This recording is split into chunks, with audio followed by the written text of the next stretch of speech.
We can start.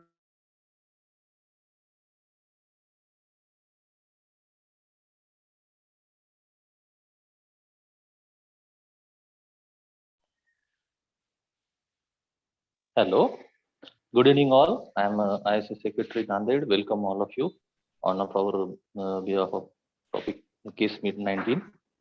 On this evening with us Dr. Jayashankar Jana sir. He's a associate professor and senior consultant working at KM Hospital Pune and Galaxy Care Hospital Pune. He's a well-known person in all over India and in Asia also. The awards are Best Paper Presentation Anesthesia for Robotic Surgery in 2010 Misocon, even also Esecon Anesthesia for Robotic Surgery also. Its publications are in international and nationals a lot. Area of interest is robotic and advanced laparoscopic surgery, anesthesia for cochlear implantation, anesthesia for kidney, liver and uterine transplantation, which is a worst anesthesia for uterine transplant, first in India and Asia also. Positions at presently, sir is president in ISP Pune. Just now elected. For that, congratulations, sir. He is also governing council member of ISA National 2016-19, governing council member of ISA Maharashtra 2012-16, honorable secretary of AOA Pune City, past treasurer ISSP Pune City, and now he is president ISSP Pune. Even is one of the best things first in India and Asia, sir had done anesthesia very much publicized in all medias, and anesthesia for cesarean section also done on that patient or after uterine transplant. So I'm very much welcome you, sir, on our case meet. Thank you. Thank you, sir. First of all, Please start, sir. Yes, sir, please start. hello, am I clear and audible? Thank you. Yes, sir. Yes, sir, you are clear, audible. Yeah, thank you so much, ISA Nanded, and for allowing me to in your case presentation meeting. And I start my presentation with honoring the respected chairperson, respected seniors, and my teachers, and my dear friends. President of ISA Nanded, Dr. Prahlad Kotkar sir, Secretary ISA Nanded, Sachin Chandrokar sir, and President-elect Dr. my very good old friend Dr. Someshwar Puthange sir. So with this, I'll share my screen now.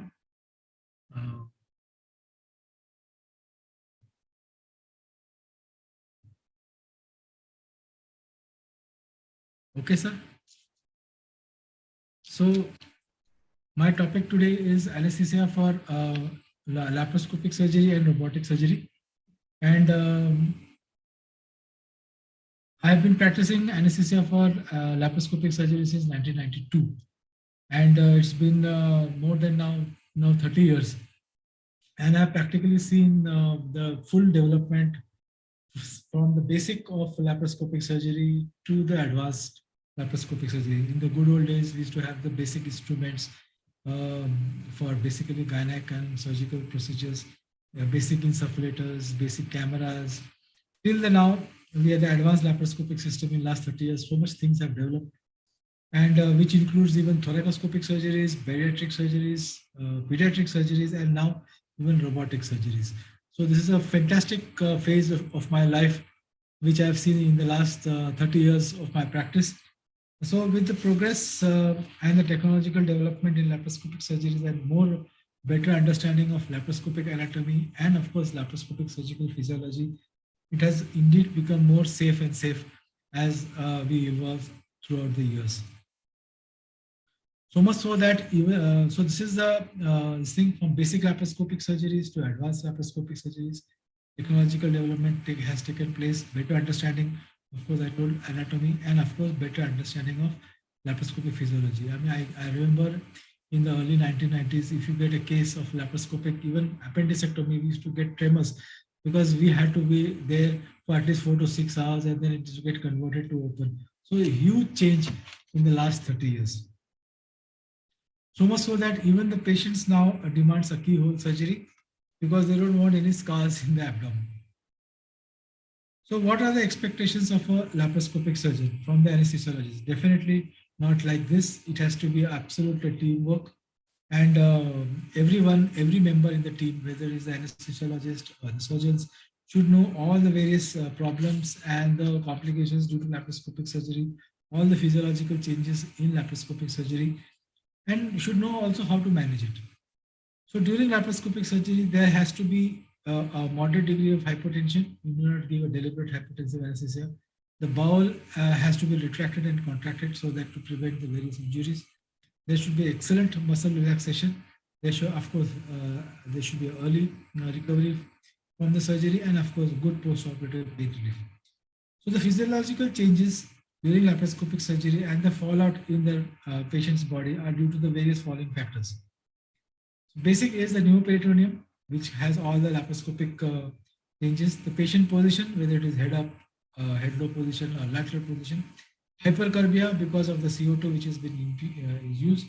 Reflex increase in the vagal tone because of pneumoperitoneum, and the anesthetic techniques and the drugs which we use for the laparoscopic surgery, giving anesthesia. So as the surgeons and the gynecologists go and attend the various CMEs and the workshop to update the laparoscopic surgical anatomy, we should also update our laparoscopic surgical physiology. That is the main thing. So what are the various laparoscopic physiological changes in the body? Is that first we'll go to the cardiovascular system. So there's a rise in the mean arterial pressure of more than 30%. The systemic vascular resistance is raised more than 30-60%. There's an increase in the vascular venous resistance.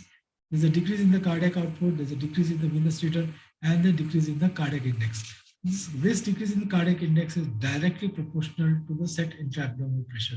And of course, there are the arrhythmias. So what are the various causes of decrease in the cardiac output?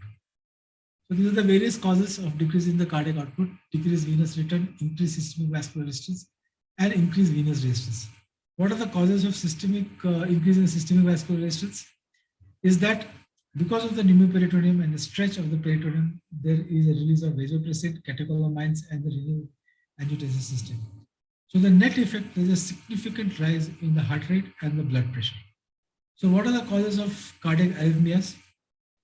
So these are the various causes of cardiac arrhythmias: reflex increase in vagal tone, vagal stimulation if your level of anesthesia is a little light, hypercarbia sensitizing the heart to halothane. Of course, nowadays we are not using halothane that much. We are more into sevoflurane and desflurane. So this hypersensitization due to hypercarbia and halothane is not really seen. And of course, venous gas embolism. And sometimes after creating the pneumoperitoneum, there can be a sudden cardiovascular collapse. So what are the causes? Sudden pneumoperitoneum. That means you put in a trocar and you create a sudden pneumoperitoneum. You can get a sudden cardiovascular collapse.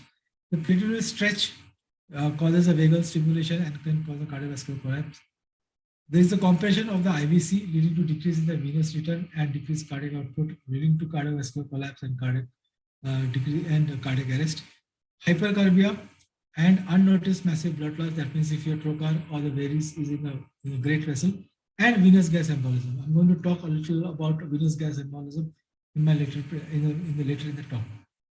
So the threshold set intraabdominal pressure at which minimal hemodynamic changes are seen is between 12 to 14 millimeters of mercury. This has been calculated after many animal experiments on the monkeys. So this is the value which has been developed, that the minimal hemodynamic changes are seen between 12 to 14 millimeters of mercury. To minimize these changes, it is advisable to create pneumoperitoneum at a slow rate. That means you don't put a trocar and suddenly start gas insufficiency at a very high rate. So you put a trocar, start the gas insufficiency between 200 to 300 or to 500 ml per minute till you get the set intra-abdominal pressure, and then maintain the gas flow between 1 to 3 liters per minute depending upon the various leaks and while changing the various instruments. So what are the other regional hemodynamic changes? First is the liver. There is a decreased blood flow to the liver because of the pneumoperitoneum, which can lead to acute hepatocyte injury and increase in the hepatic enzymes. Then there is a decrease in the splanchnic blood flow, which can lead to ischemia to the bowels and the change in the mucosal pH.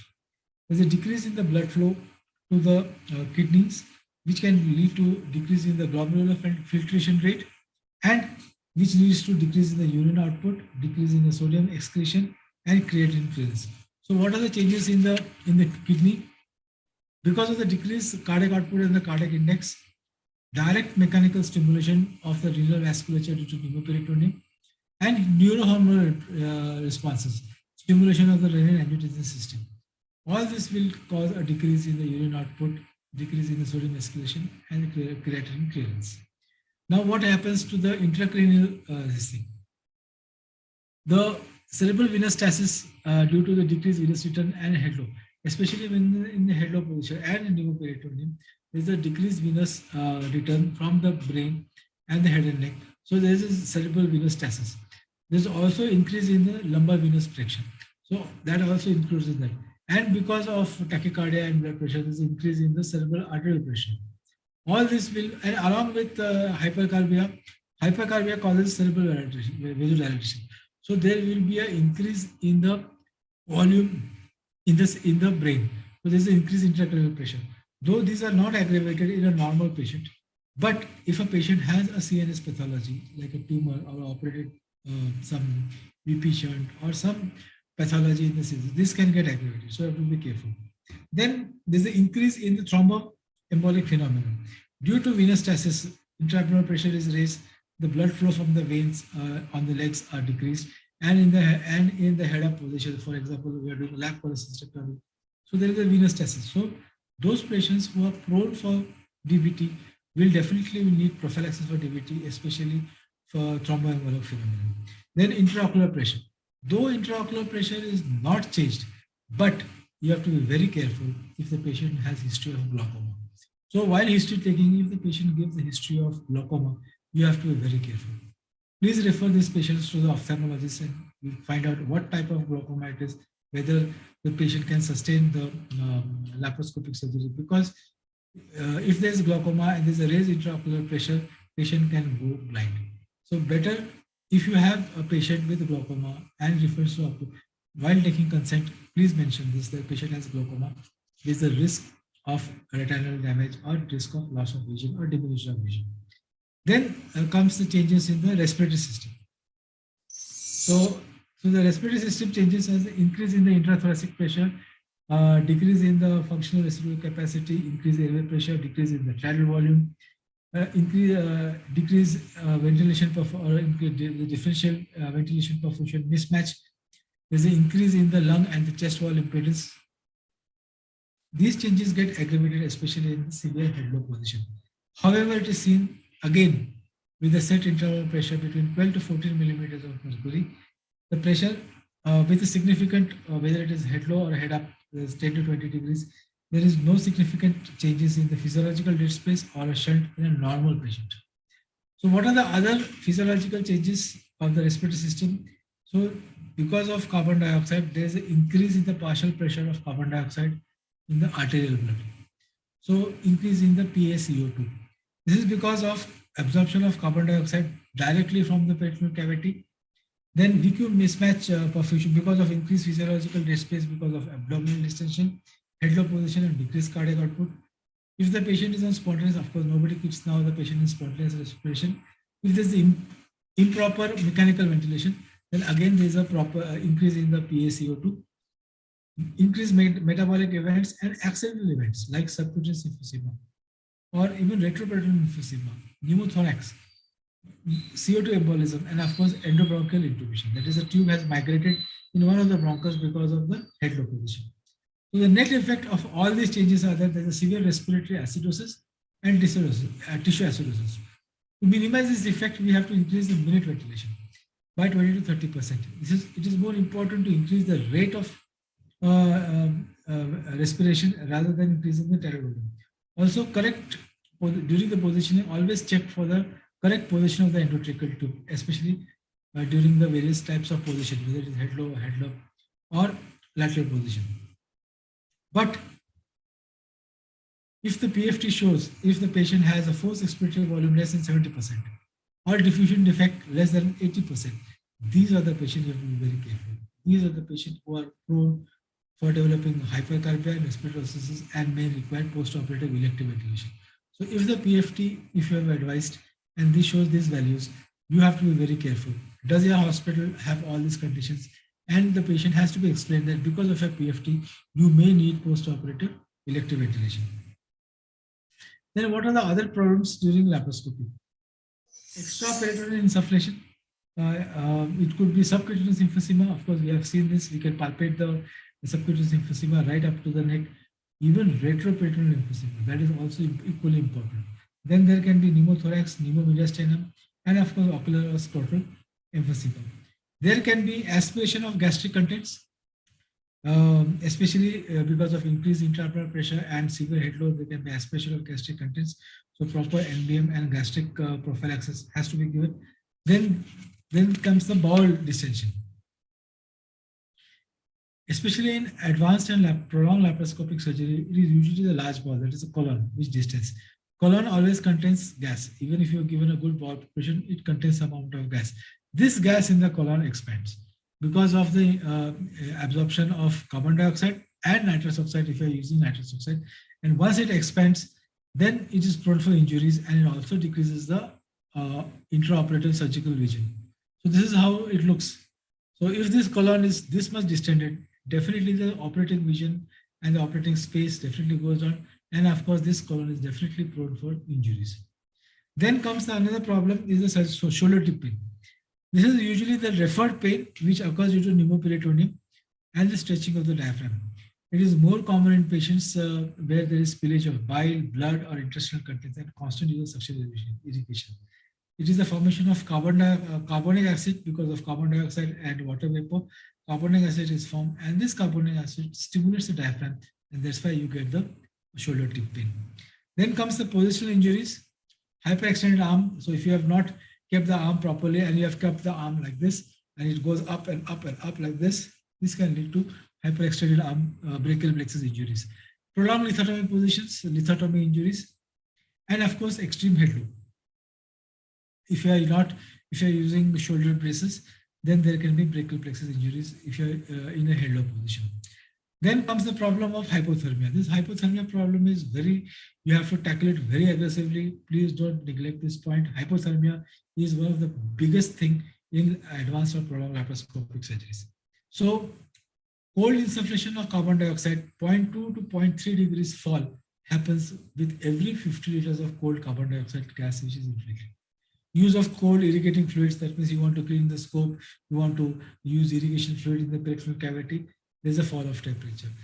And of course, your ambient temperature of the OT, if your OT temperature, AC temperature is low, they can lead to hypothermia. And of course, the cold use of anesthetic gases.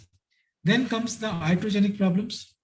So injury to the organs and the intestines, if your trocar or the thing injures while putting it blindly.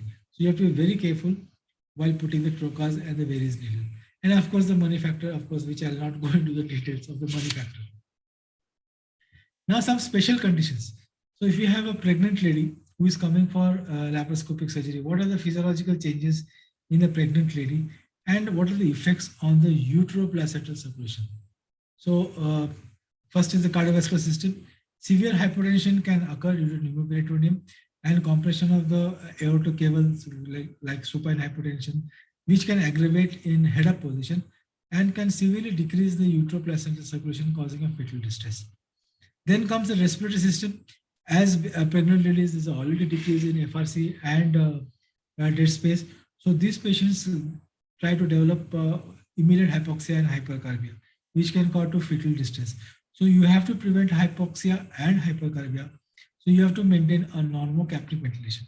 ETCO2 should be between 30 to 35 millimeters of mercury to maintain a normal uteroplacental circulation. Of course, maintain an adequate hydration for optimal urine output. Pregnant ladies are, of course, in the hypercoagulable state, we know, so they are prone for DVT. So DVT prophylaxis must be given in a patient for laparoscopic surgery in pregnant ladies. Of course, delayed gastric time in pregnancy, so risk of gastric aspiration. So the fetal well-being depends upon the proper maternal management and maintaining a proper uteroplacental circulation. The last point, if you can see, the last is the removal of fumes and gases. Removal of fumes and gases is very important during the use of electrocautery. If you're using a unipolar or a bipolar, once you use that gas, there is a gas which is emitted. This gas contains carbon monoxide, which competes with hemoglobin to form carboxyhemoglobin and methemoglobin, which immediately crosses the placental barrier and can cause fetal tachycardia, fetal acidosis, and fetal distress. So when you're using a unipolar cautery or a bipolar, you must always have a suction to suck out the films.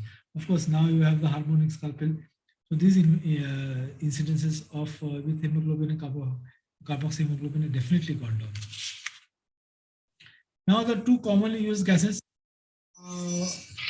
Nobody uses air now. I mean, in 25 years ago, when I started my practice, air was very commonly used because CO2 cylinders were not available. It is out of question, and properly is the CO2 is the gas recommended. So the medical grade carbon dioxide is approved by FDA for use of the gas for laparoscopic surgery. So the advantage of carbon dioxide over CO2 is that it is more soluble in blood. The capacity to carry carbon dioxide in blood is high. It is rapid elimination. If CO2 embolism occurs, there is no bronchoconstriction and lung compliance is not changed, and the lethal dose of carbon dioxide is 5 times that of air. Now let's discuss the most deadly complication, though it is rare, but you must know how to treat it, is during laparoscopy is venous gas embolism. So venous gas embolism is it causes our direct insufflation of the gas into the vessel directly. That means you put a varies and it is in the vessel and you start the gas without confirming it, and you get a venous gas embolism. Or gas embolism which occurs from open blood vessels into the portal circulation. The consequences and the effects of gas embolism will depend at the amount of the gas which is absorbed and the rate at which is absorbed. So if it is 0.5 ml per kg of gas, it will cause changes in the Doppler sound and increase in the mean pulmonary pressure. These amounts of the gas usually get absorbed in the pulmonary circulation. But if it is more than 2 ml per kg, then you will get a full-blown signs of venous gas embolism. So how to diagnose it? You can see there is tachycardia, hypotension, hypoxia. The jugular veins get turgid, JVP gets raised. ECG will show a right ventricular strain pattern. There can be pulmonary edema and of course cardiovascular collapse. ETCO2, that is why we always keep on stressing that during laparoscopic surgery, we must have a ETCO2 monitor. It initially shows a sudden increase in the ETCO2, then followed by a sudden decrease and come down to zero when there is venous gas embolism. And then finally complete cardiac arrest and collapse. And in all this commotion which is going on, if you have a stethoscope, you auscultate, you will have a murmur called as a Will-Mill murmur. I have not heard it yet because it is quite rare. It is commonly seen in laparoscopic renal urological surgeries like nephrectomy or adrenalectomy or radical prostatectomy, when the renal vein or the adrenal vein or the deep venous plexus of the penis gets open. So these are the things, or endoscopic removal of thyroid, or the endoscopic removal of radical neck, which we commonly do. When the neck veins can open, then we can see the venous gas embolism. What are the various ways to prevent it? So careful aspect for the blood before you start the gas insufflation. Once you start, the insufflation rate has to be slow and in the beginning. Maintain intraabdominal pressure less than 40 millimeters of mercury, and of course volume preload. In spite of all these precautions, if you encounter a gas embolism, up till now I have encountered 4 times gas embolism, you must all know how to manage and treat it. So the treatment is stop gas inflation immediately, release the gas from the peritoneal cavity, give the patient a position called as a Durant position. What is a Durant position? A steep headlock position with the left lateral decubitus. That means it will prevent the gas from the right ventricle to enter the pulmonary circulation. Stop nitrous oxide and all inhalation agents. Ventilate with 100% oxygen. And if condition does not improve, we can put a CVP line. This is all technical. Put a CVP line, aspirate the gas from the apex of the right ventricle, or put a pulmonary artery catheter, aspirate from the pulmonary circulation, or start inotropic drugs if there is hypotension, and of course external cardiac massage is complete cardiac arrest. And in the higher centers, which is I don't know, I have not seen it, you can give a cardiopulmonary bypass or you can start hyperbaric oxygen therapy. So till now we have discussed about the surgical physiology, the laparoscopic surgical physiological changes and the complications, because of neoperitoneum. Now let's discuss the medical management and evaluation and how to give a better perioperative care. Physical history taking, history of medical illnesses and allergies, physical examination of all the systems of the body, investigations, biochemical investigations, hematological investigation, imaging, X-ray, chest, ECG, 2D echo and PFT, depending upon the type of surgeries and the type of cardiopulmonary problems they have. Physician fitness. Physician fitness should be only taken for the medical problems they have. Other the rest all we can definitely manage. In the pre-op preparations and pre-medications, kneel by mouth for 6 hours for solids and 4 hours for clear liquids. Written consent, this is most important. Written consent, patient and the relatives must be explained that this operation will be done laparoscopically. But if required during the surgery, you can get converted to open surgery. So this written consent is must, because if there is only consent for laparoscopic surgery and you in the middle of the surgery want to convert it to laparoscopic, from laparoscopic to open surgery, if you don't have a consent, you can be in little trouble. So take consent for both. And patient has to be, of course, explained for all the limitations and complications for the pneumoperitoneum and laparoscopic surgery. Pre-medications, antacid, antiemetic, antibiotic, anxiolytic, routine, nothing different. Continue all medication for the medical problem the patient has. Ball preparation. Ball preparation starts the day or the night before the surgery. It is very essential, especially if you're doing a pelvic surgery or a ball surgery. Preparation of the OT. So it's nothing different. So you check all your equipment, surgical equipment, ball machine, your equipment, anesthesia workstation, OT tables, all the pressure paddings, emergency and cardiac drugs. You check for all the warming devices. You warm your IV fluids and irrigating bottles. Open trolley. Now, before starting and preparing the sister or the brother who prepares for the laparoscopic trolley, first he must arrange the open trolley and then start the laparoscopic trolley. Patient should be the last one to enter the operation theater. This is a very important point. Usually it is always the reverse.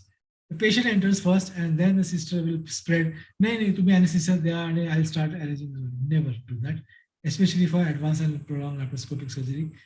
Open trolley is set in, then laparoscopic surgery is trolley, and then the patient enters the OT, the last.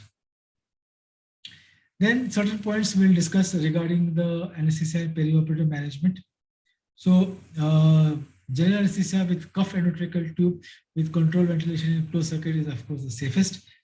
Epidural or spinal with general anesthesia in advanced and prolonged laparoscopy is definitely useful. So what are the advantages of combining regional technique with general anesthesia? We have a good hemodynamic stability. It avoids sudden hypertension and sudden tachycardia. It reduces the anesthetic requirement for general anesthesia. Due to the sympathetic blockade of the epidural, the bowel gets contracted and the distension of the bowel is prevented. There is a quick recovery. And of course, the epidural anesthesia which you have started can be continued in the post-operative period for post-operative anesthesia. In advanced prolonged laparoscopic surgery or pelvic laparoscopic surgery, where the bowel is going to be involved, where you do not want the bowel to distend, then what to do? A good bowel preparation is good. Epidural or spinal for giving a good sympathetic blockade. You can give GA with TIVA without the use of nitrous oxide, oxygen and air, and you can maintain anesthesia with epidural and TIVA. So this is TIVA. So this is, if you just see, this is the bowel just after giving a plain GA. And this is after 3 hours after giving plain GA. So this is an impossible situation for any person to operate. Operating space has decreased, the bowel is distended. This bowel is definitely going to get injured. If you have given spinal plus GA, you can see the bowel is totally contracted. If you have given epidural, you can see that even the epidural effect, the sympathetic effect, the bowel is contracted. And just see, after 3 hours, the same patient with epidural GA, bowel is distended, not much, but it is contracted. So the surgeon can still go on contracting even after 3 hours.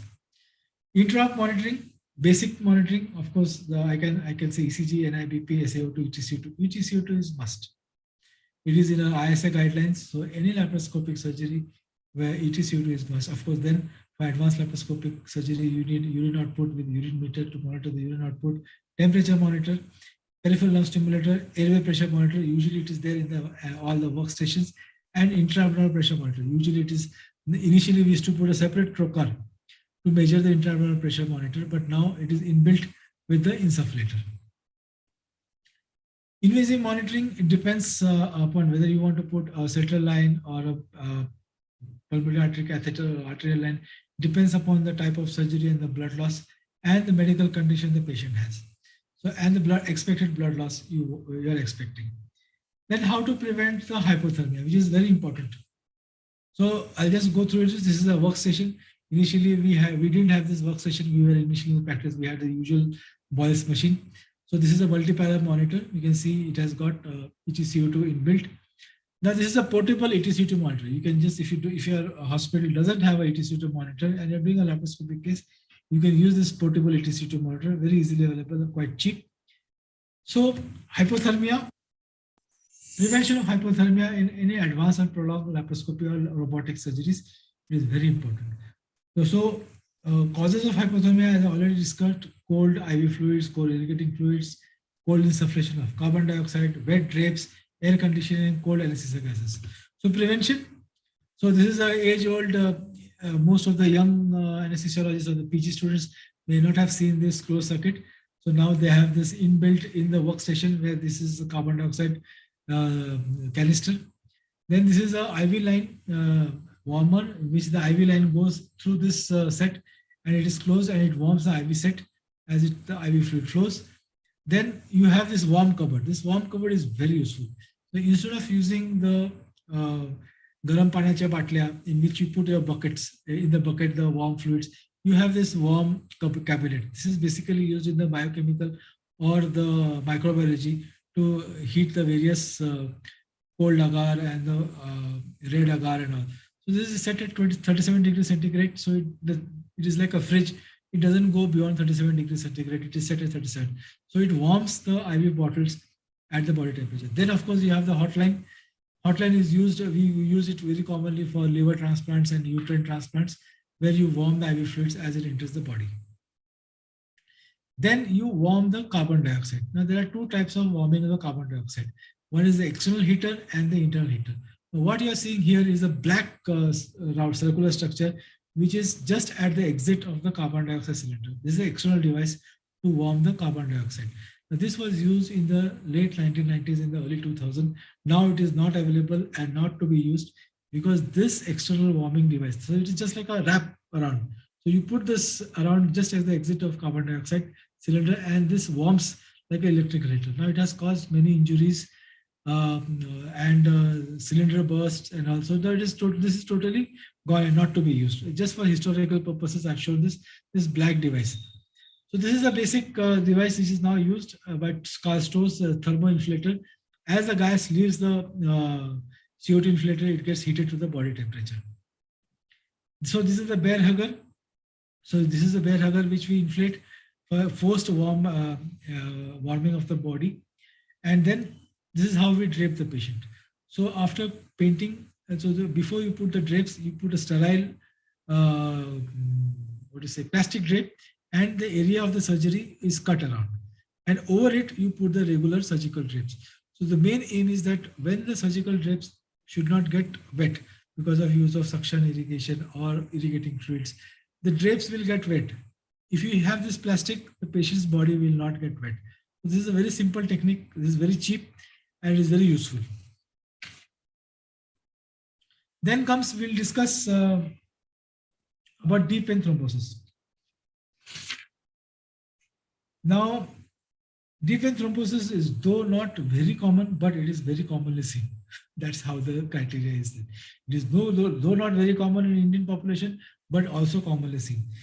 And you have to be very careful, and you have to have a very suspicious mind, and especially while taking the history, if the patient gives history of deep vein thrombosis, there's a peripheral vascular disease, patient has varicose veins, or patient has polycythemia, there is hemoglobin more than 17, 18, patient is obese, BMI more than 30, or pregnant lady.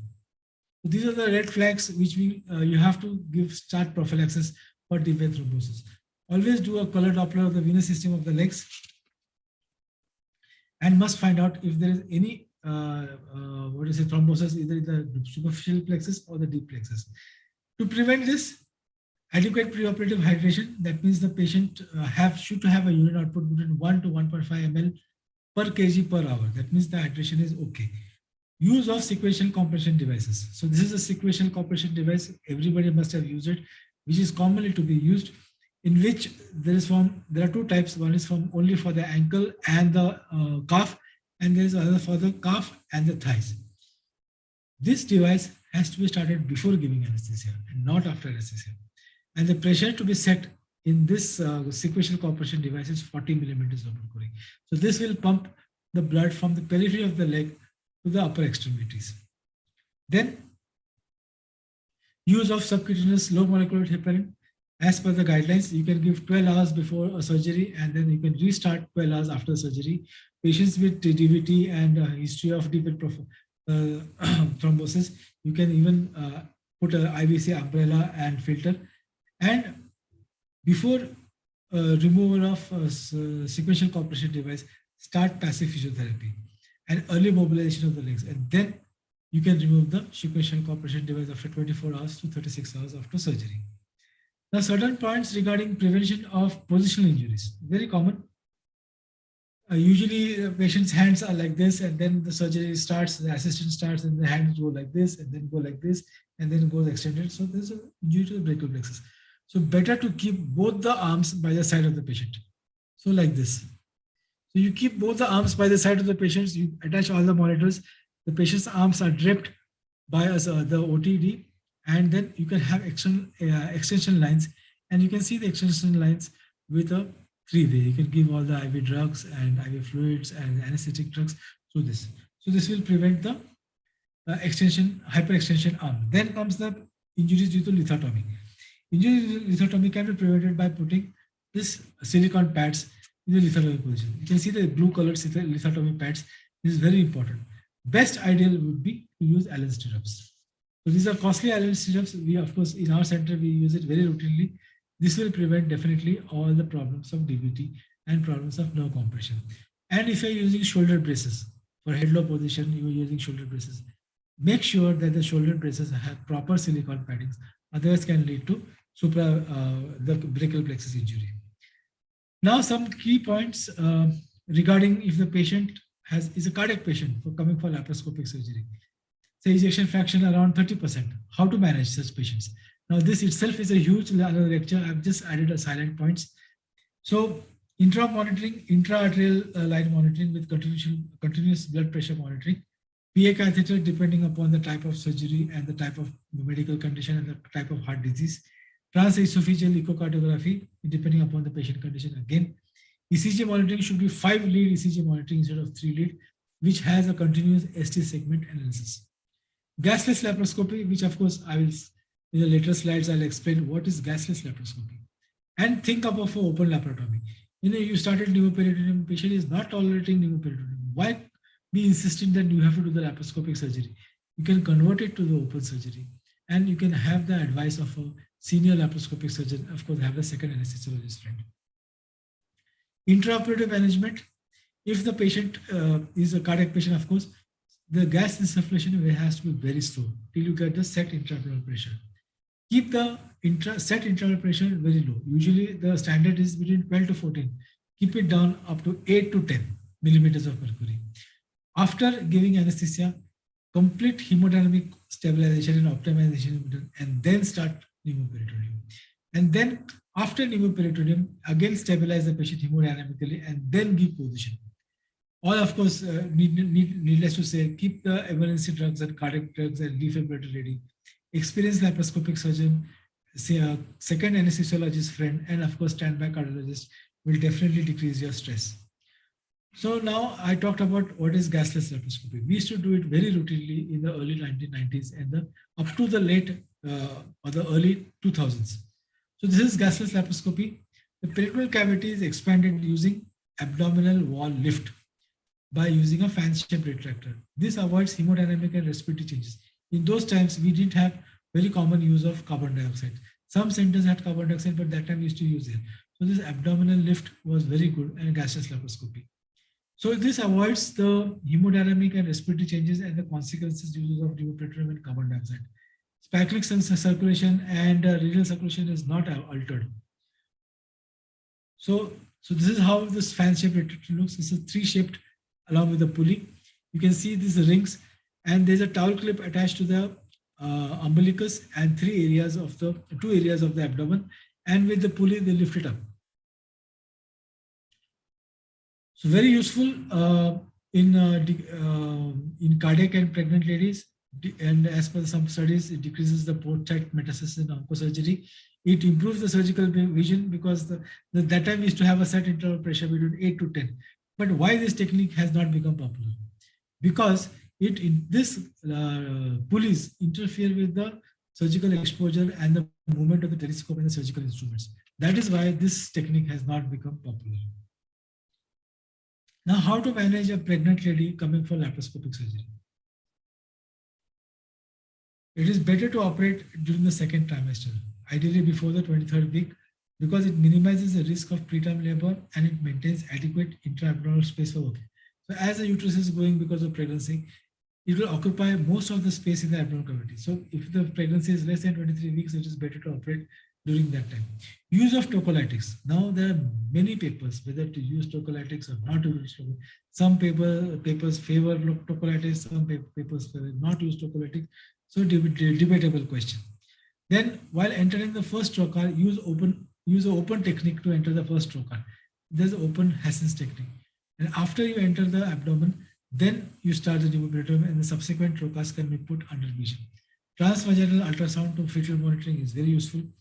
Now, mechanical ventilation has to be adjusted to maintain the physiological material alkalosis. This is to allow good oxygen transfer to the baby and maintain low intra-abdominal pressures of between 8 to 10 or maximum between 8 to 12, not more than that.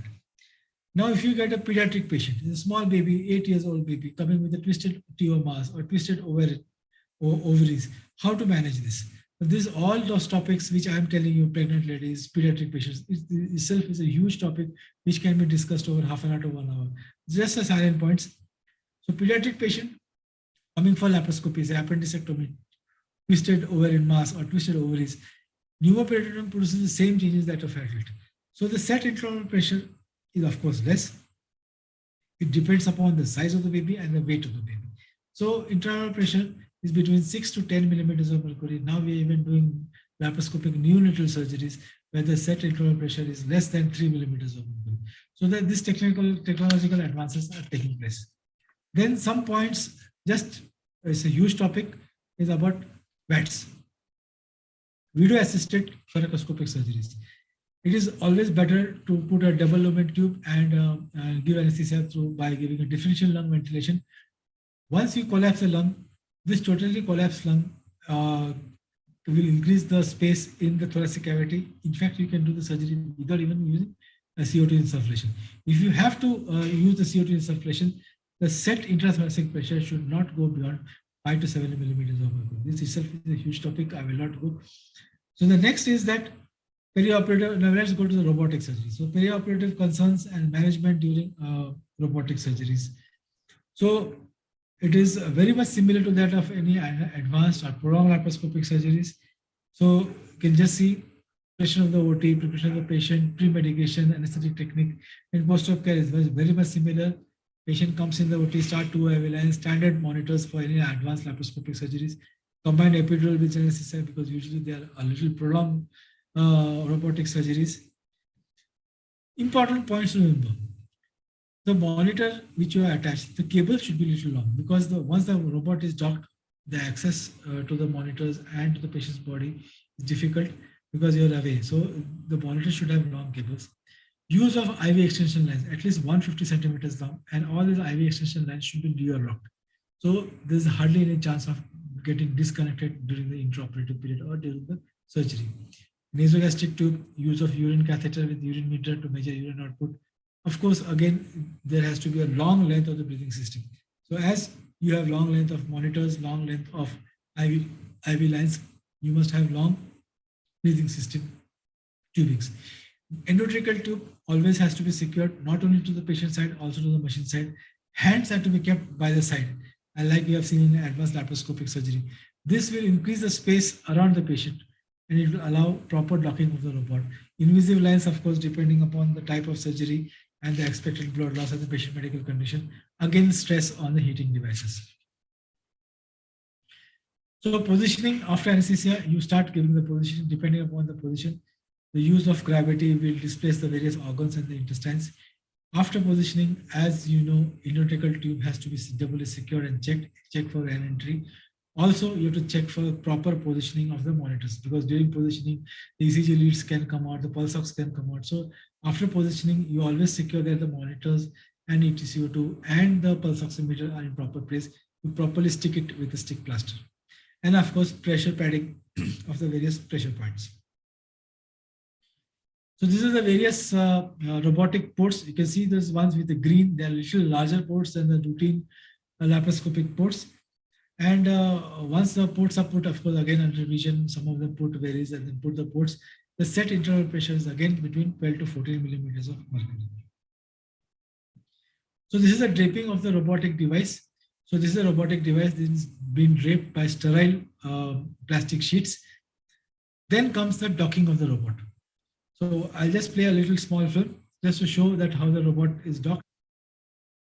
So it's a huge bulky device. This is a robotic device. So it requires one person to steer it up to the patient. So this is the docking of the robotic device to the robotic laparoscopic ports.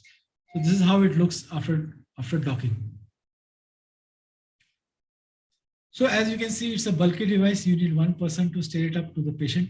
Once the robot is docked, then access to the patient's head, airway, and IV lines is quite difficult. Another important point is that once the Da Vinci robot is docked, you cannot change the patient position. So any events like hypotension has to be treated with IV fluids and inotropic drugs. Then you always have to ensure there is clear space around the patient. Because once the robotic arm and the robotic device starts working, the robotic device will not have the pressure sensation that this is patient's body.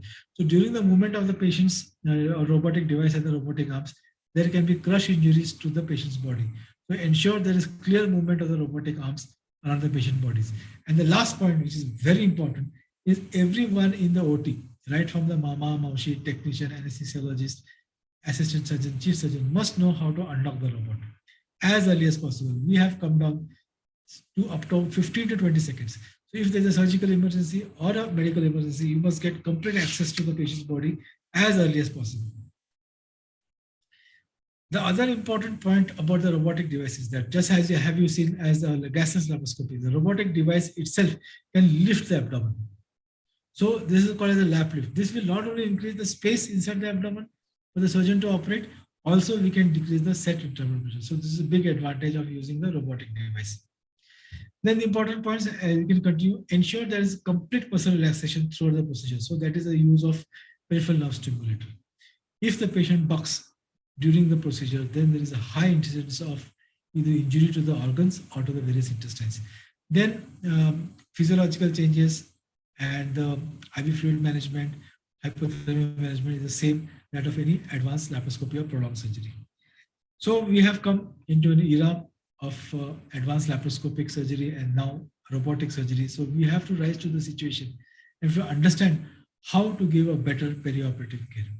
Now comes the important part, which is very important to us, is what would be the post-operative pain management after laparoscopic surgery or a robotic surgery. So though it is said that it's a laparoscopic surgery, small incision, patient should not have pain. No. It is very painful after laparoscopic surgery in the post-operative period between 0 to 4 hours. The pain score is just as the same as that of an open laparotomy. But after, of course, after 9 to 24 hours, the requirement of analgesic requirement definitely goes down as compared to the open surgery. So what are the pains after the laparoscopic or robotic surgery? There are 3 types of pain. One is the incisional pain, that is incision because of putting the trocars, intra-abdominal pain because of the stretching of the peritoneal cavity, and the referred pain and the retroperitoneal pain, which is because of the stretch of the diaphragm. So etiology of laparoscopic pain is that incision on the abdominal wall, induction of the visceral trauma and inflation and causing pneumoperitoneum and peritoneal stretch, peritoneal irritation because of carbon dioxide, blood, bile, intestinal spills, causes carbonic acids, which stimulates the diaphragm and the stretch of the abdominal wall. Another important point here to remember is that never go beyond 14 to 15 millimeters of mercury. There are surgeons who tell, oh, we'll keep it up to 15, we'll keep it 18. Sometimes they can go up to 20 millimeters of mercury. Nothing you manage. This will cause severe pain in the retroperitoneal areas, and this pain is very difficult to manage if there is retroperitoneal stretch and the retroperitoneal pain is very difficult. The requirement of analgesics definitely goes up. As per the recent recommendations, post-op pain management should be always multimodal. Because it is laparoscopic surgery, you just give one Anapar or one Tramadol or one paracetamol, it never works properly. Always have a multimodal approach.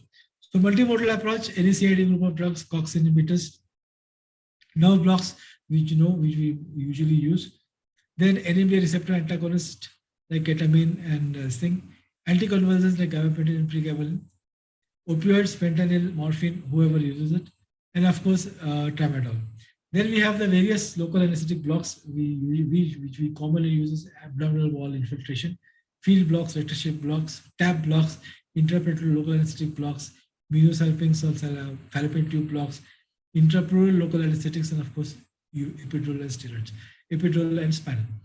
The most important thing is that when you're giving a local block or a nerve block or a field block, it is important that you give the block before the surgical incision and not at the end of surgery. This is the important point, is that before the pain starts, you block the nerves, not at the end of surgery.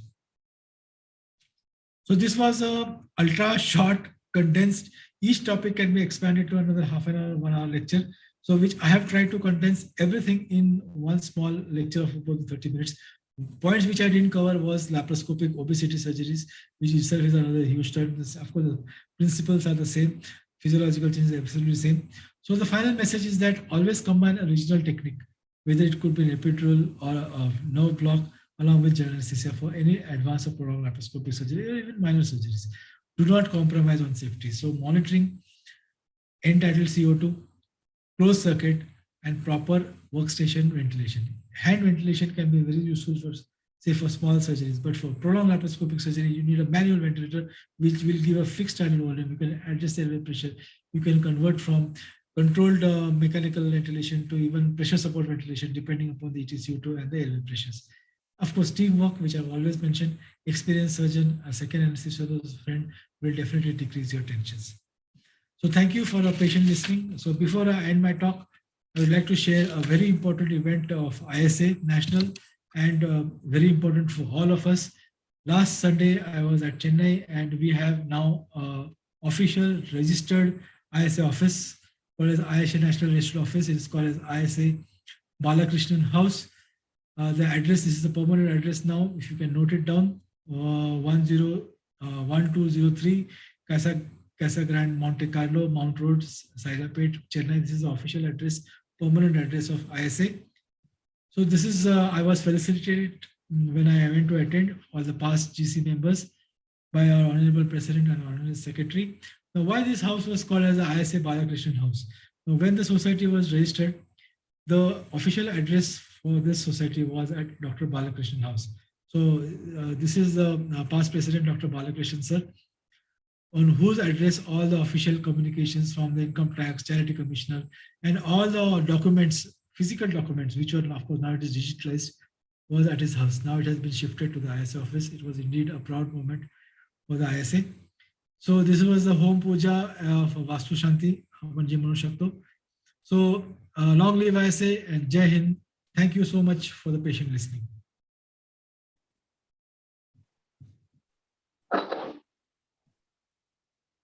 Thank you, sir.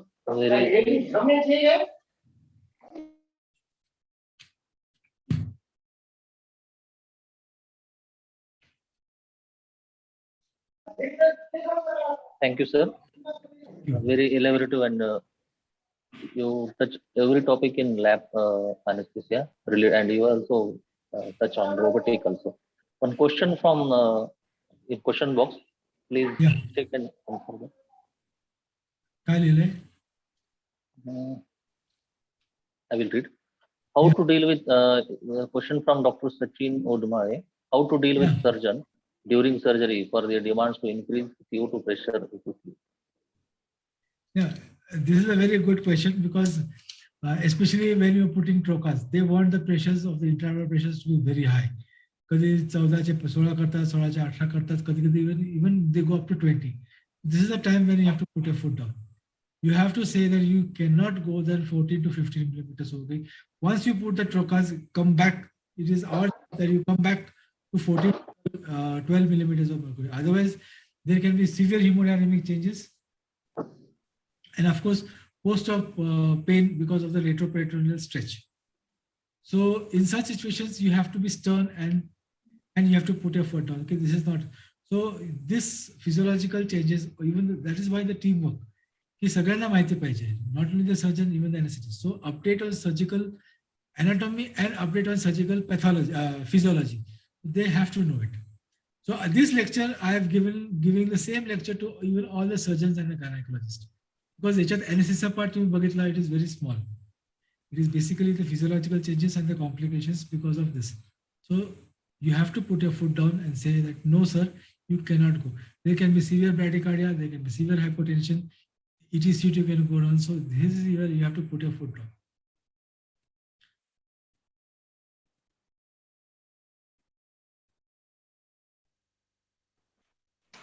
Sir, there is one more question in the chat box. हाँ बोल बोल. Please elaborate intraperitoneal anesthesia in laparoscopy.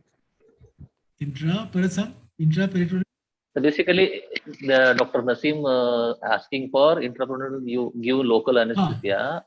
Yeah, this about that. Yeah. So this technique of intraperitoneal anesthesia infiltration. Yeah. Intraperitoneal पण आहे and intrapleural पण आहे. There are both. Okay. So in intraperitoneal lesion of anesthesia is that there was a device by Karl Stoss. It was called as a BP mist. BP mist was a device in which local anesthetic was added, either bupivacaine or ropivacaine, depending upon the patient's weight. And this device used to make a mist of that local anesthetic, and it was to be sprayed in the intraperitoneal cavity. It used to get attached to the various peritoneal receptors like a mist. But why this device has not become popular, this BP mist, is because of the expense. If you don't have this device, there are many surgeons which uses a suction cannula, that you give a syringe of the local anesthetic, bupivacaine or ropivacaine, and they instill it just below the diaphragm. So these are the various techniques which they are used. It is sometimes beneficial. Most of the times it is not beneficial. Patients to vary, because there are still not many trials that whether intra-abdominal installation of local anesthetics have definitely decreased the pain scores. So this is why the multimodal ways of post-operative period. That is why I included this post-operative pain management in laparoscopic surgeries. The multimodal way of post-operative management is equally very important.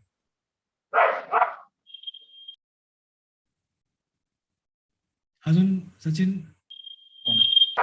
Sir, one more question from same Dr. Naseem asking how to manage shoulder pain in post-op period. Yeah, shoulder pain. I have of course mentioned it.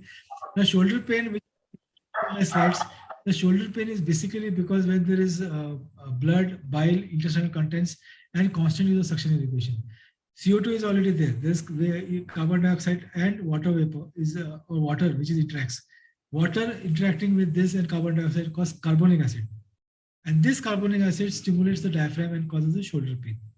So this can be either managed by either removing all the bile and the less use of suction irrigation. Some of them irrigate the patient, but sometimes it is useful. At the end of the procedure, they use irrigating fluids, and basically you must ask the surgeon to remove all the carbonic acid from the base of the diaphragm, so that all this carbonic acid comes out. Definitely decreases the shoulder pain. The other thing is that many techniques have been tried to decrease the shoulder tip pain. One is intrathecal opioids, epidural opioids, intrapleural local anesthetics. All techniques have tried. Some techniques have worked, some techniques have not worked. But depending on that, you have to use a technique.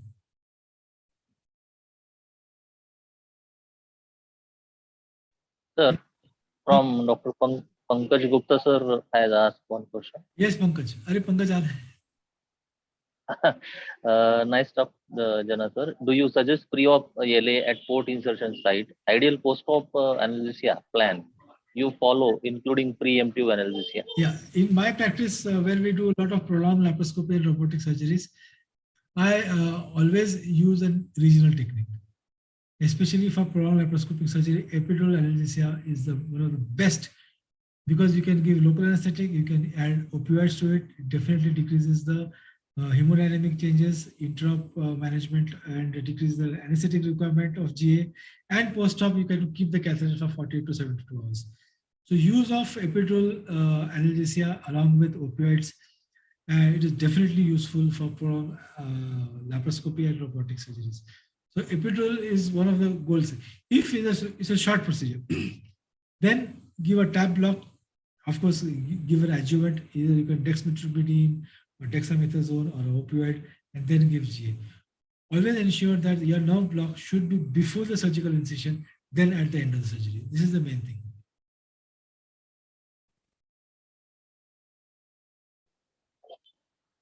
Sir, other question from Dr. Mohan Patak sir. Mohan Patak.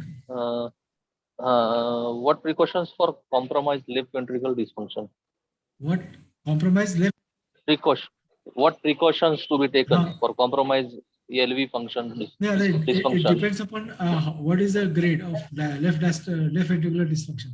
If it is grade 1 dysfunction, grade 2 dysfunction, grade 3, grade 4, depending upon that. Usually grade 1 and grade 2, you can manage this thing. But if it is grade 3 and grade 4, then comes the role of invasive lines. Whether it is a central line, you're monitoring the output and input, putting an arterial line, getting a minute-to-minute intra-arterial blood pressure monitoring, and then you can manage it. So basically, there should be no much of tachycardia. So use of nerve blocks and epidural anesthesia is very good. If there's tachycardia, in spite of all this, use of beta blockers like either metoprolol or esmolol to decrease the heart rate. At the same time, there should be not sudden hypertension. So the use of nerve blocks is very useful. If there is hypertension, try to decrease it with either dexmedetomidine or use of other agents to decrease the blood pressure. So these are the ways to deal with left ventricular dysfunction. Sir, one more question from Dr. JC, madam. Yeah. Surgeon asked for extreme head low. How unsafe is it? Extreme head low, it depends upon the patient's medical conditions. As this extreme head low comes especially when we're doing a robotic radical prostate, when the head low goes up to 45 degrees or 50 degrees. In extreme head low position, you have to be very careful. If the patient has a medical problem, has a low ejection fraction, then giving head low with a low ejection fraction with pneumoperitoneum can be dangerous to the patient. So while giving head low, it has to, one thing is that you have to give it very gradually. Slowly, depending upon the hemodynamic changes, you give head low for 10 degrees, wait for the hemodynamic correction, then again give head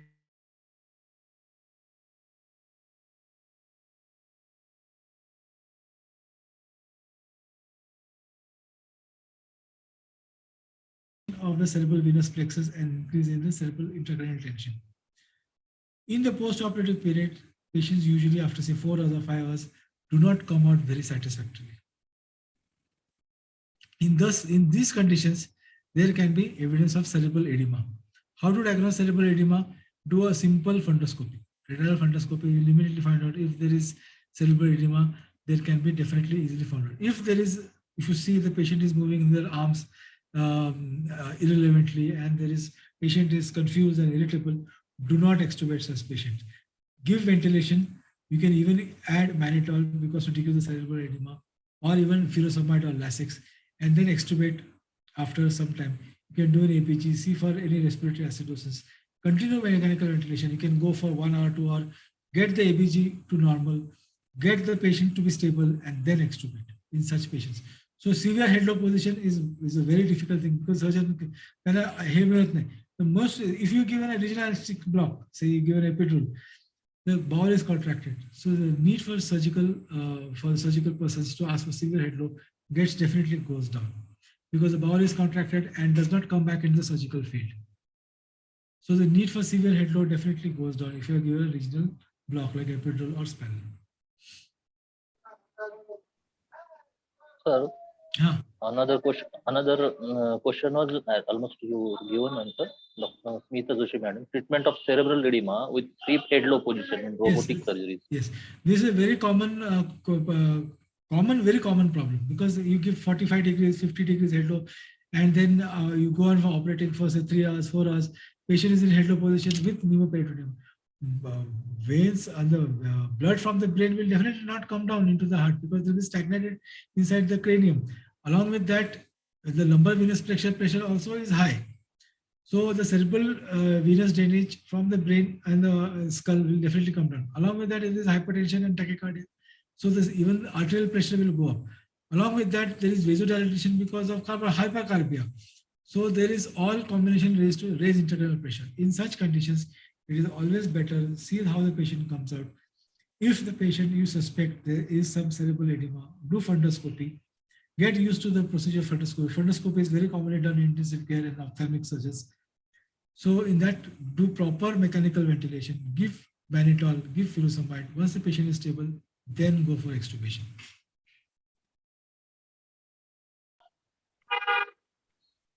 Another question, sir, from Dr. Pradnya madam.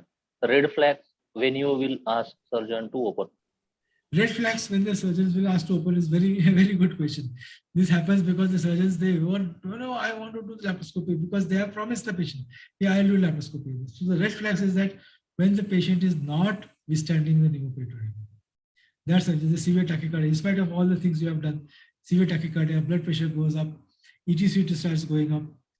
Most commonly, the ETCT will start going up when there is a subcutaneous emphysema. When the patient is very thin, there's hardly any subcutaneous tissue, and they have taken a large incision to put a trocar.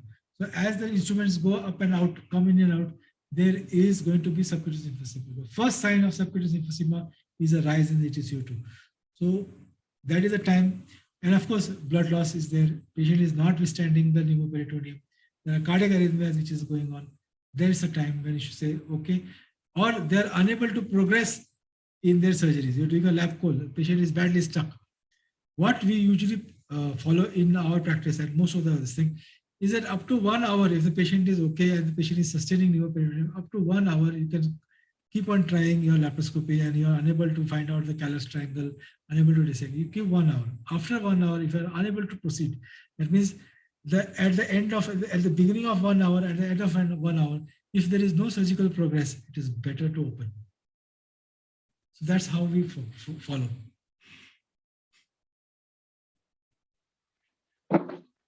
Sir, one more question. Yes. From Dr. Naresh Paliwal, sir. Naresh. Your plan of anesthesia in patients with respiratory comorbidity. Respiratory comorbidities, as we have seen in my lecture, we do a pulmonary function test. If the forced expiratory volume coefficient is less than 70%, and in the diffusion defects is less than 80%, in the PFT, these are the patients, these are the red flags. These are the patients who will most probably or most definitely will require post-operative ventilation.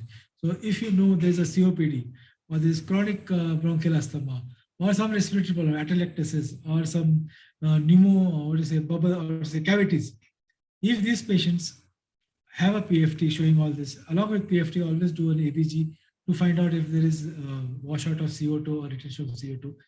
In such patients, it is better to avoid to go for a center where there is elective post-operative ventilation or ICU with a ventilator. So these are the problems if the patient has a respiratory problem. Sir, one more question from Dr. Shailesh Kulkarni, sir. Any role of LMA in laparoscopy, your experience? Yeah, LMA, of course, definitely can be used. There are many papers who have done laparoscopic surgery under LMA, no problem. LMA is to be used when the laparoscopic surgery is less than 60 minutes or 45 minutes. In those patients, and in those patients when the patient is supine or in lithotomy position. That means the patient's body is in supine position and maybe you can have a lithotomy. But if you have a patient who is in a lateral position or a semi-lateral position or in prone position, never use the LMA. Use a proper cuffed endotracheal tube with controlled ventilation in closed circuit. LMA in small procedures can be definitely done. The simple gallbladder, simple appendix, or simple tubal ligation in a supine position, LMA definitely can be used.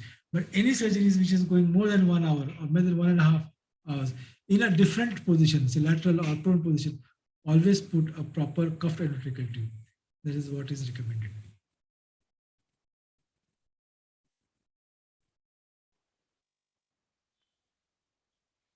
I think all questions are answered by sir.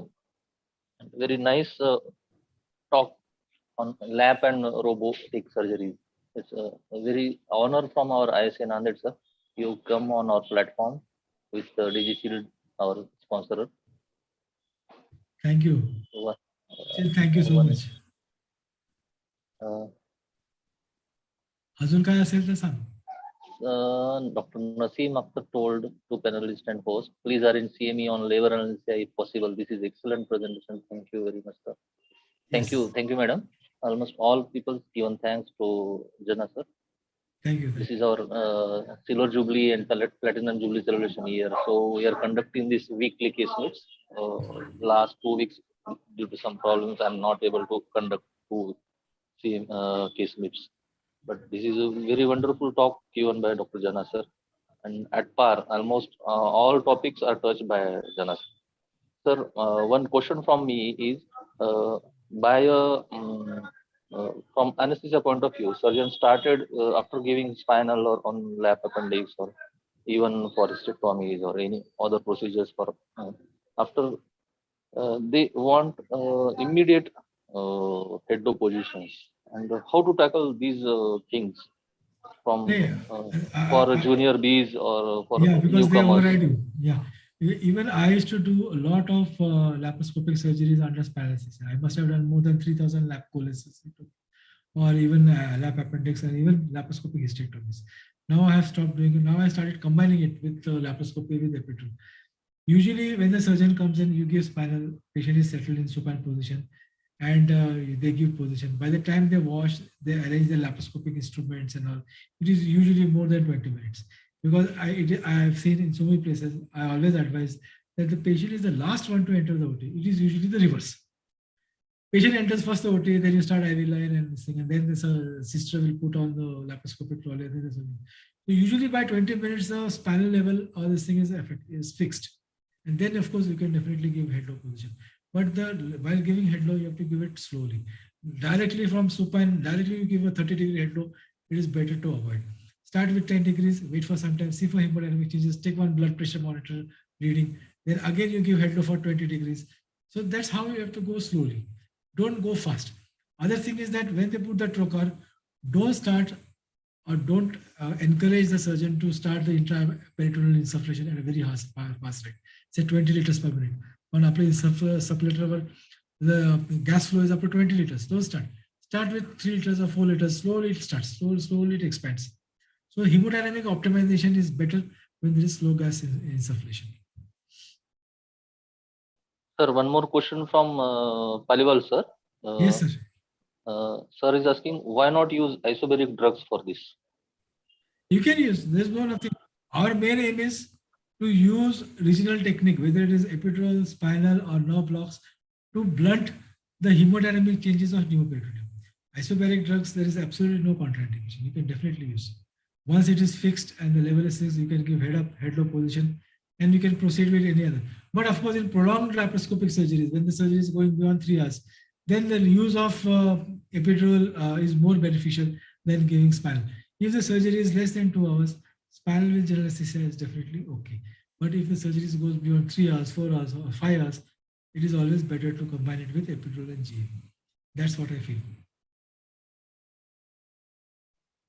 Sir, one question from me.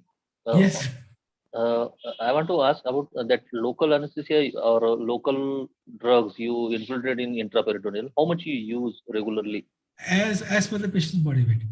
If you're using bupivacaine or ropivacaine, 2 milligram per kg body weight, mix it with normal saline, not distilled water. This is another important thing.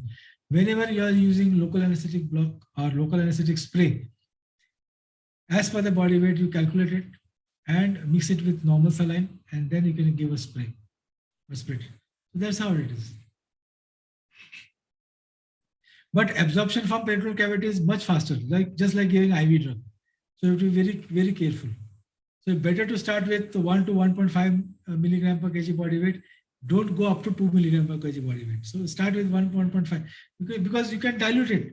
So you say you can start with 1 milligram per kg body weight of bupivacaine. Dilute it 4 times. So you get a good volume and make a spray.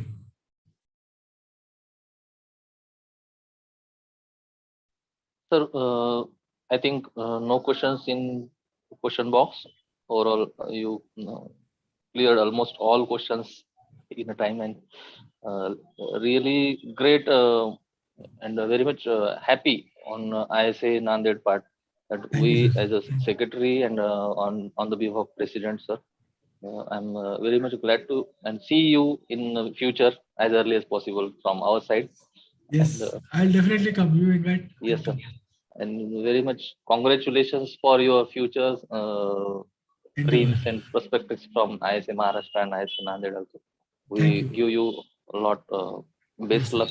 I definitely need all the support from all the members of ISA. Yes, definitely.